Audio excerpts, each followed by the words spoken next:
baahna in aad qof ka daba cararto, waayo sharaftaada kuma jirto. tan jirta ayaa ah dadku waynu ku daba cararnaa inagoo u malayno inay hayaan waxa aynu u baahannahay. Oraahdan qabso dadka saxda ah oo u qalma in ay noloshaada qayb ka ahaadaan way kuu iman. Ahow sidaa tahay markaasaa waddada guusha hantisay. Haddii aad aragto ruux ku garab taagan waqtiga murugada iyo cidlada, ilaalso, waayo lama helo qofka oo kale. waxaa jira qof farxadaadu tiisa tahay. Waxaa jira qof dhibtaada tiisa ay tahay. waad u qalantaa wax kastoo wanaagsan.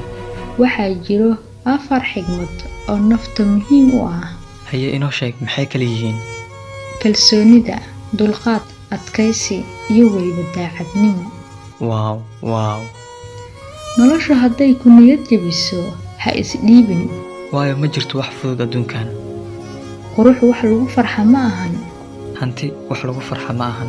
Caannimo wax lagu farxa ma ahan. keliya un Ku farax sida aad tahay iyo weliba waxa aad haysato. intaa kadib waxaad noqon doontaa Qofka ugu farxadda iyo kartida badan adduunka. mustaqbalku waa haddeer, ma jirto wax dambe oo soo socda. Waxaad jeceshahay hadda u dhaqaaq oo samee. waqtigaagan ilaali oo ka faa'iidayso Waad guulaysan kartaa. haddii aad aaminsan tahay adiga.